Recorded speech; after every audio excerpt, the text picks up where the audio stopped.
Bom dia, boa tarde, boa noite. Depende do horário que você me visualize. E hoje traremos o tema que eu havia prometido no vídeo anterior, quando eu falei o que é alma. E hoje vamos falar o que é, biblicamente, espírito. O que representa ser o espírito do homem, do ser humano.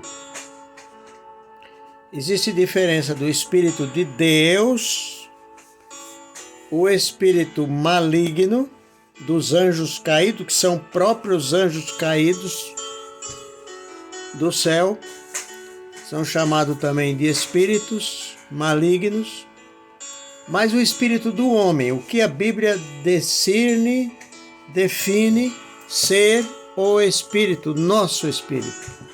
Será o espírito uma alma que na morte vaga pelo espaço? Será o espírito alguém que tem uma vida própria, um ser que vive, sobrevive fora do corpo? O que a Bíblia diz ser espírito? E nós vamos encontrar na Bíblia. A primeira ideia, onde nasceu o pensamento que a alma ou espírito sobrevive fora do corpo, teve origem no livro de Gênesis, capítulo 3, o versículo 3 e o versículo 4. Eu gostaria que você conferisse com as Sagradas Escrituras. Não acredite em mim. Creia no livro sagrado, a palavra de Deus. Lá em Gênesis 3, verso 3 e 4, diz assim, assim que Deus disse à mulher, não comerás do fruto que está no meio do jardim do Éden, porque no dia que dele comer, certamente morrereis. A serpente, a astuta serpente, ali ela recebeu uma incorporação maligna e transmitiu a mensagem oposta, dizendo assim: e disse a serpente, a mulher, certamente não morrereis.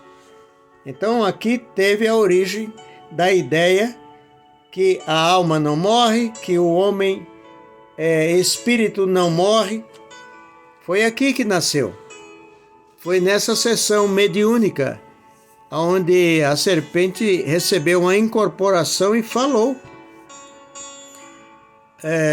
transmitindo essa mensagem. Mas o que é espírito? Vamos para a Bíblia.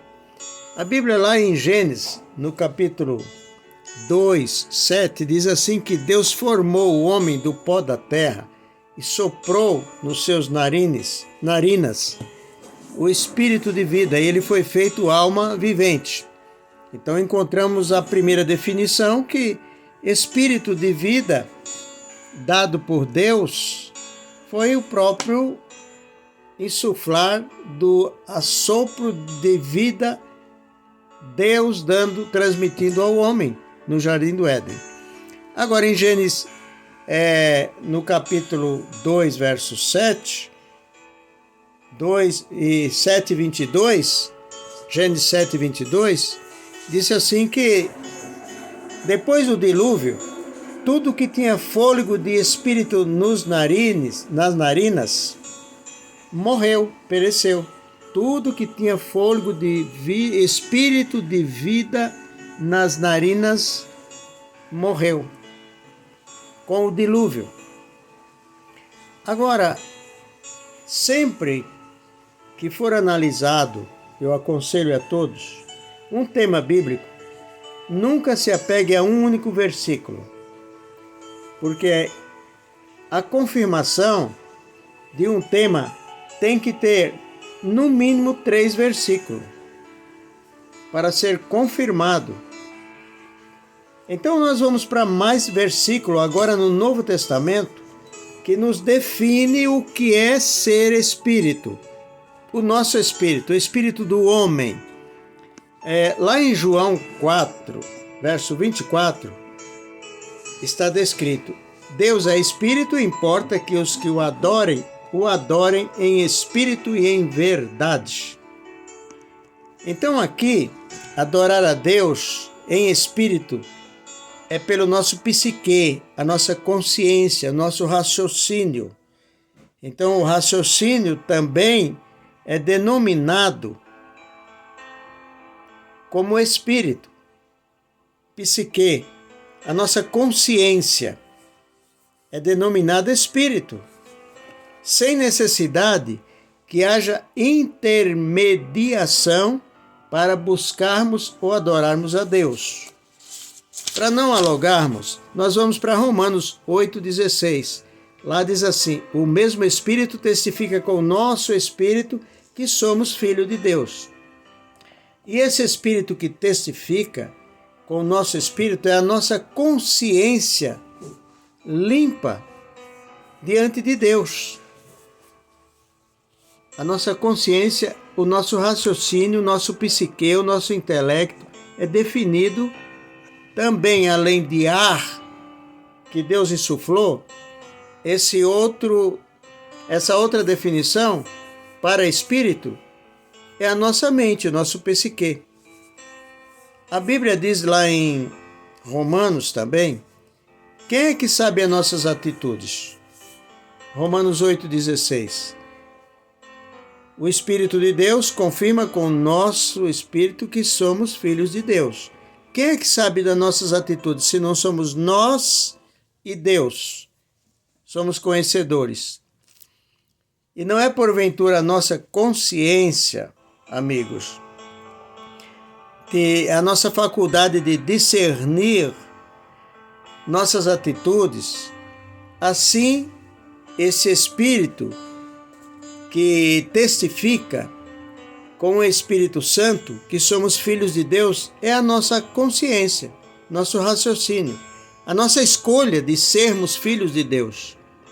Em Romanos 8,27, o outro texto diz assim: aquele que examina o coração sabe a intenção do Espírito, e é ele que, segundo Deus, intercede pelos santos.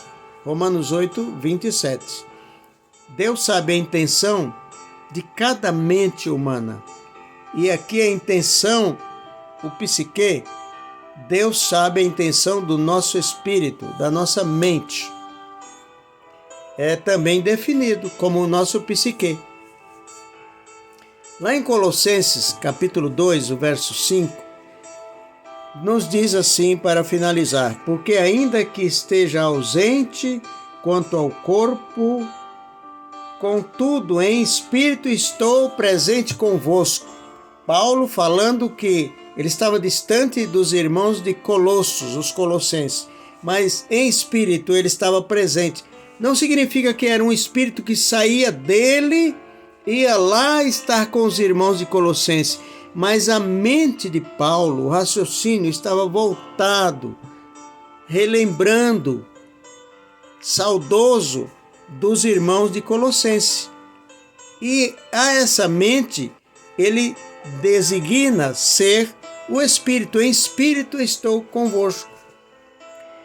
Vamos ficar até aqui. No próximo vídeo a gente vai comentar sobre as duas ressurreições, a ressurreição do ímpio e a ressurreição do salvo. Que Deus abençoe e fique com Deus em nome de Jesus.